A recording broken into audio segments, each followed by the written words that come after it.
Selamat pagi teman-teman, bertemu kembali di channel Ayo Kaya. Di video kedua kali ini saya ingin membahas lebih detail tentang apakah lulusan SD, SMP, SMA bisa kaya semua. Artinya bisa kaya. Nah, pada saat 16 tahun saya berkarir di bank sampai posisi terakhir sebagai di level Vice President sebagai kepala cabang di salah satu cabang utama di Surabaya.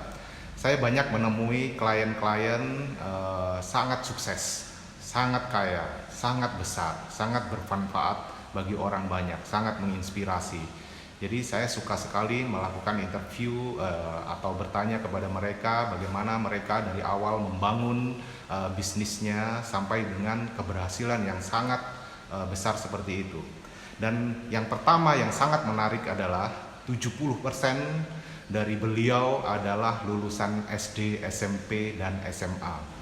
Nah, yang menarik untuk kita bahas di video kali ini adalah jadi tidak begitu berpengaruh kita lulusan S1, S2, atau S3, atau lulusan SD terhadap kesuksesan setiap orang.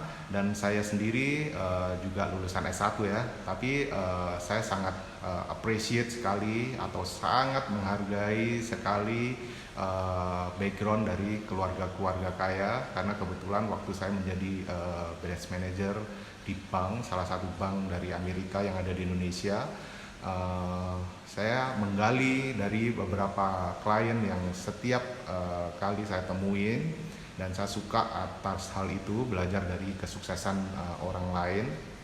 Dan yang saya temukan adalah inti dari mereka sampai bisa di level itu adalah karena suatu tekad, ya, karena suatu tekad, suatu keyakinan, ya.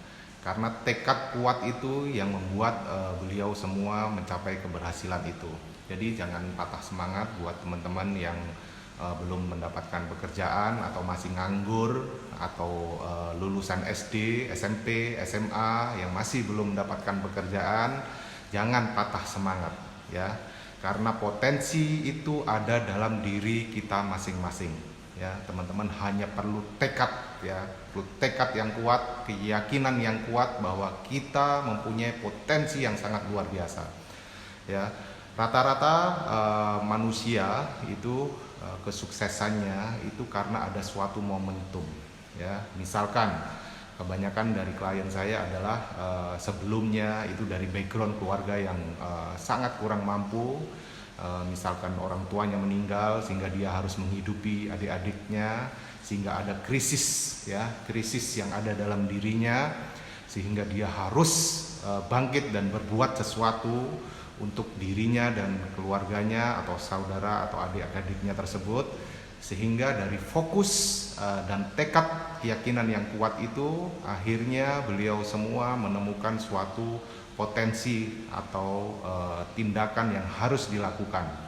Dari awal tekad itu yang terus membawa beliau itu untuk terus melaju dan terus berusaha, terus belajar, gagal, menyerah sampai puluhan ratusan kali, dan akhirnya beliau semua menemukan istilahnya pekerjaan atau bidang usaha yang terus ditekuni dan akhirnya sampai berhasil seperti sekarang.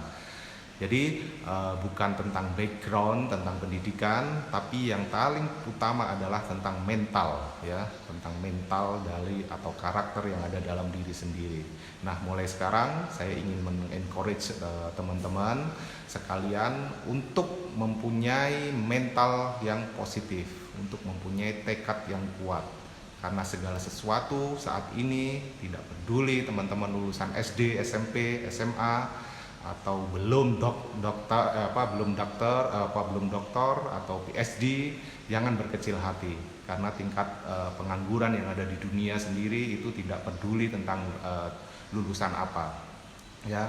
Tapi dari penelitian yang dilakukan oleh university besar terhadap orang-orang sukses, yang kunci utamanya yang paling penting adalah tentang karakter atau tentang mental, ya, atau attitude atau sikap dari diri masing-masing. Nah, untuk itu dari mental yang positif itu, dari momentum, dari terbangunnya suatu krisis yang membuat kita harus melakukan mulai dari saat ini, itu yang akan waktu demi waktu yang akan membangun seseorang menjadi sangat sukses, ya. Karena segala hal sekarang bisa dipelajari, ya. Misalkan teman-teman usaha apa yang cocok buat saat kondisi seperti sekarang ini, pasti akan teman-teman temukan, baik di YouTube atau di Google, atau teman-teman belajar dari kisah atau biografi dari orang-orang sukses yang bisa kita contoh untuk memulai suatu usaha. Misalkan sekarang zaman digital, bisa dilakukan semua secara online, maka lakukanlah mulai dari hal yang kecil, ya. Mulai dari hal yang kecil, lama-lama teman-teman akan mendapatkan petunjuk atau istilahnya kayak hal-hal yang bisa dilakukan sedikit demi sedikit, dan akhirnya teman-teman akan menemukan suatu peluang-peluang yang lebih besar. Jadi pada intinya adalah perbaiki mental kita masing-masing, ya.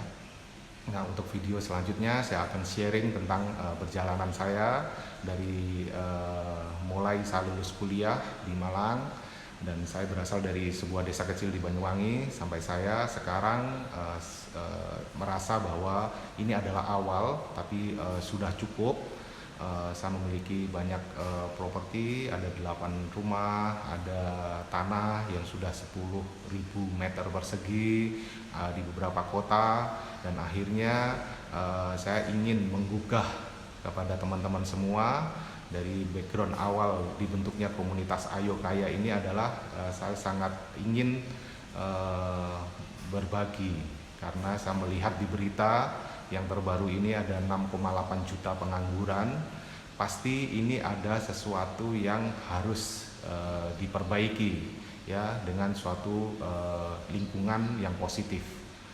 Jadi saya berharap komunitas Ayo Kaya ini bisa menjadi komunitas yang positif. Saya akan terus berbagi dan terus ikuti. Mohon tolong subscribe and like sehingga saya lebih semangat lagi untuk berbagi kepada teman-teman. Dan tolong jika hal video ini bermanfaat, tolong dibagikan ke teman-teman yang lain. Dan jangan lupa juga follow di Instagram Ayo Kaya, Ayo__ Kaya. Terima kasih teman-teman, sampai bertemu di video selanjutnya, segera akan saya buat. Terima kasih, ayo bangkit.